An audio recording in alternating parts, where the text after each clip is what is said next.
Dear students, welcome to my YouTube channel. आज के lecture में हम स्टडी करेंगे two important forms of a complex number. One is called polar form और trigonometric form of a complex number and second one is called exponential form और Eulerian form of a complex number. ये दो important forms of complex number आज हम study करेंगे और इनके basis पर जो है क्वेश्चंस करेंगे। नंबर फर्स्ट पर आता है polar form of a complex number और यही से हम फिर जनरेट करेंगे exponential form of a complex number. क्या होता है polar form of a complex number?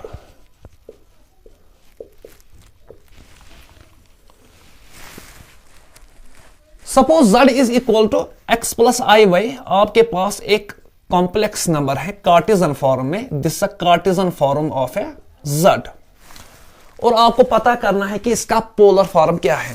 That means we have to write it is polar form. देखिए कैसे लिखेंगे।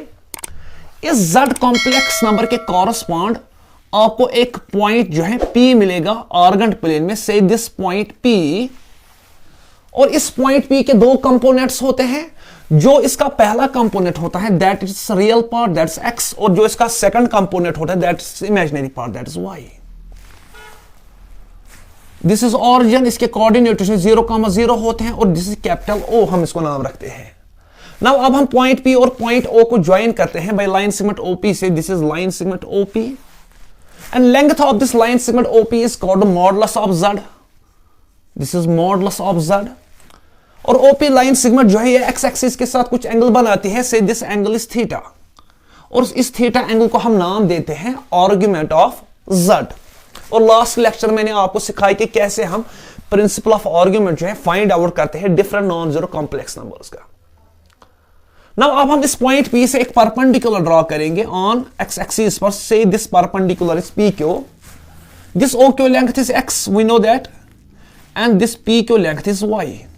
नाउ अब हमें यहां से x और y का वैल्यू जो है फाइंड आउट करना है। देखिए कैसे फाइंड आउट करेंगे।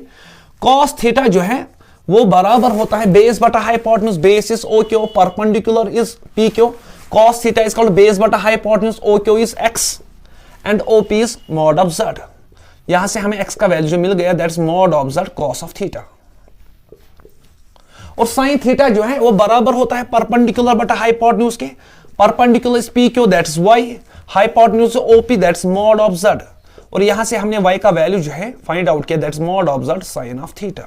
नाउ x का वैल्यू भी हमें पता है, y का वैल्यू भी हमें पता है, substituting original complex number that is Z is equal to x की जगह that is mod of Z cos of theta plus i times y की जगह that is mod of Z sin of theta. Mod of Z जो है वो common निकलेगा और अंदर बचेगा cos theta plus i times sin of theta. इस फॉर्म ऑफ Z को हम नाम देते हैं polar form of Z। This is polar form of Z। इस फॉर्मेट को आपको याद रखना है, polar form of Z। That means किसी भी non zero Z complex number का अगर आपको पोलर फॉर्म जो है फाइंड आउट करना है तो उस Z कॉम्प्लेक्स नंबर के बारे में आपको दो बातें पता होनी चाहिए। कौन सी दो बातें? एक तो आपको उसका मॉडुलस पता होना चाहिए जो हम आराम से निकाल सकते हैं, जो बराबर होता है under root of real part का स्क्वायर प्लस इमेजिनरी पार्ट का स्क्वायर। और दूसरा जो पता होना चाहिए आपको उसके बारे में that is argument of Z, that is theta is equal to argument of Z, आपको पता होना चाहिए। अगर आपको Z कॉम्प्लेक्स नंबर के बारे में ये दो बातें पता है तो आप उसका पोलर फॉर्म जो है आराम से लिख सकते हो ना। अब हम देखेंगे एक्सपोनेंशियल फॉर्म ऑफ Z जो है क्या होता है। Exponential form of Z is equal to x plus i y. Since we know it is polar form, that is Z is equal to modulus of Z cos theta plus I times sin theta. This is a polar form of this Z complex number.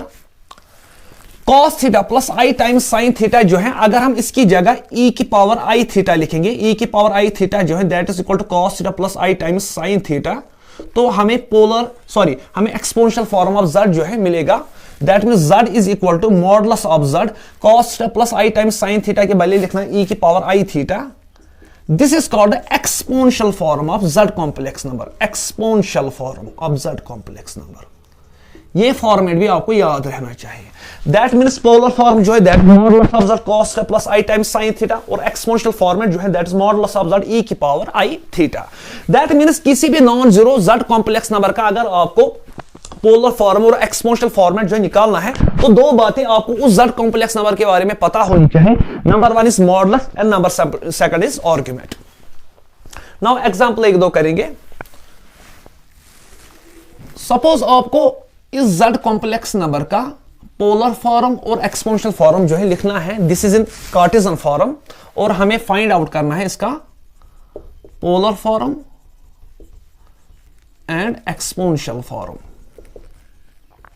सबसे पहले हमें formats पता होने चाहिए कि exponential format कैसा होता है z कॉम्प्लेक्स नंबर का और पोलर फॉर्मेट कैसा होता है z कॉम्प्लेक्स नंबर का. This is polar format of z complex number. This is exponential format of z complex number. ये दो आपको याद रहनी चाहिए. अब दोनों में आप देखिए कि मॉडुलस ऑफ z जो है वो कॉमन है और थीटा आर्गुमेंट जो है वो कॉमन है. दैट मींस हमें इस z कॉम्प्लेक्स नंबर का मॉडुलस फाइंड आउट करना है और आर्गुमेंट जो है फाइंड आउट करना है. सबसे पहले हम इसका मॉडुलस जो है फाइंड आउट करेंगे. That is modulus of z वो बराबर होता है रियल पार्ट का स्क्वायर दैट इज -1 का whole square plus minus imaginary part का होल स्क्वायर दैट इज -1 का square and which is equal to √2. This modulus of z. Now अब हमें इस z कॉम्प्लेक्स नंबर का प्रिंसिपल आर्गुमेंट जो है पता करना है.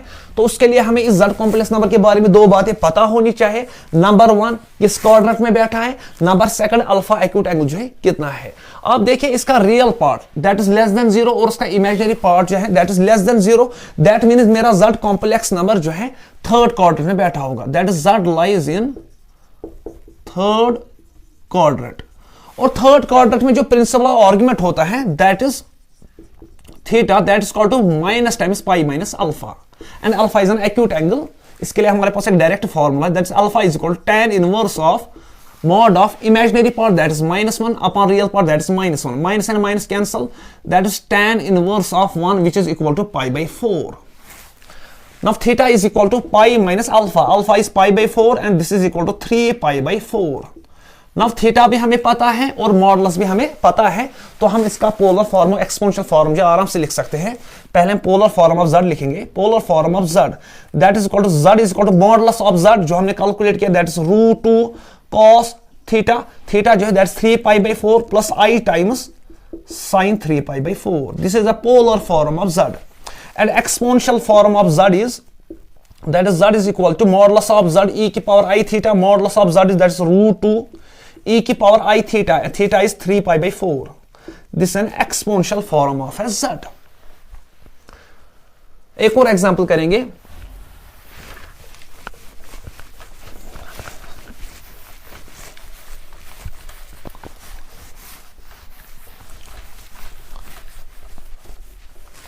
देखिए सपोज मुझे ये z कॉम्प्लेक्स नंबर दिया गया है दैट्स -2 प्लस i टाइम्स 2√3 और मुझे इसका निकालना है पोलर फॉर्म और exponential form. That means I have to find out it is polar form and exponential form. ये मुझे फाइंड आउट करना है. आप देखिए पोलर फॉर्म जो है उसका फॉर्मेट ऐसा होता है that's modulus of z cos theta plus i times sin theta. Exponential form that's modulus of z e की पावर i थीटा. दोनों में मॉडुलस ऑफ z जो है वो कॉमन है. तो सबसे पहले हम मॉडुलस ऑफ z जो है फाइंड आउट करेंगे. Modulus of z is equal to root of real part of square that's -2 का स्क्वायर प्लस इमेजिनरी पार्ट का स्क्वायर दैट्स 2√3 का स्क्वायर. जब आप इसको सिंप्लीफाई करोगे दैट इज 16 और 16 का रूट दैट इज 4. अब हमें आर्गुमेंट जो है फाइंड आउट करना है. आप देखिए इस z कॉम्प्लेक्स नंबर का रियल पार्ट जो है दैट इज लेस देन 0 और इमेजिनरी पार्ट जो है that is greater than 0. That means मेरा z कॉम्प्लेक्स नंबर जो है सेकंड क्वाड्रेंट में लाई करता होगा. z lies in second quadrant और सेकंड क्वाड्रेंट में आर्गुमेंट ऑफ z जो है दैट इज थीटा वो बराबर होता है पाई माइनस अल्फा के. नाउ अब हमें अल्फा एक्यूट एंगल जो है पता करना है. That is equal to tan inverse of imaginary part that's 2√3 upon real part that's -2. 2 and 2 cancel that's tan inverse of mod of -√3 and mod जो है वो नेगेटिव साइन को एब्सॉर्ब करता है that's tan inverse of √3 which is equal to pi upon 3. Therefore theta is equal to pi minus alpha. Alpha हमने find out किया that's pi upon 3 which is equal to 2 pi upon 3. Modulus भी हमें पता है, argument भी हमें पता है. अब हम पोलर फॉर्म आराम से लिख सकते हैं. पोलर फॉर्म ऑफ z जो बराबर होता है मॉडुलस ऑफ z जो हमने फाइंड आउट किया that's 4 cos of theta. Theta is pi by 3 plus i times sin of theta. Theta is 3 pi by 2 2 pi by 3, here 2 pi by 3. Now exponential form of z, that is equal to modulus of z e की power I theta, modulus of z is 4, e की power theta is 2 pi upon 3. This is exponential form of z. एक और example करेंगे.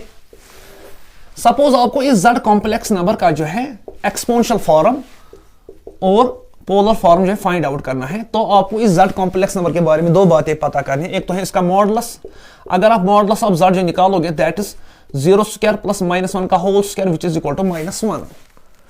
Since this z complex number lies on negative y axis, और negative y axis पर जब हमारा z complex number लाई करता है तो उस केस में आर्गुमेंट ऑफ z जो है वो बराबर होता है -π/2 के.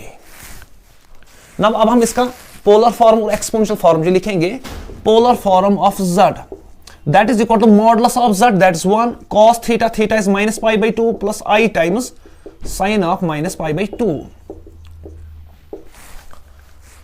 Now exponential form of z is that's modulus of z equal to e की power I theta. Modulus of z is 1, e की power I theta is -π/2. This is exponential form of z. Now अब आपके side से क्या कोशिश रहनी चाहिए, आपको खुद से 5-6 एग्जाम्पल जो है कंस्ट्रक्ट करने हैं और उनके पोलर फॉर्म जो एक्सपोनेंशियल फॉर्म जो है लिखने हैं. और टेक्स्ट बुक में भी आपको पोलर फॉर्म में जो क्वेश्चंस मिलेंगे, तो कोशिश करिए उन क्वेश्चंस को सॉल्व करने की. फिर भी अगर आपको किसी जगह अगर आपको प्रॉब्लम नजर आएगी तो आप कमेंट बॉक्स में वो प्रॉब्लम जो है मेंशन कीजिए, तो मैं कोशिश करूंगा आपको उसको आंसर देने की. आज के लेक्चर को हम यहीं पर स्टॉप करते हैं. तब तक के लिए अपना ख्याल रखिए. Thank you.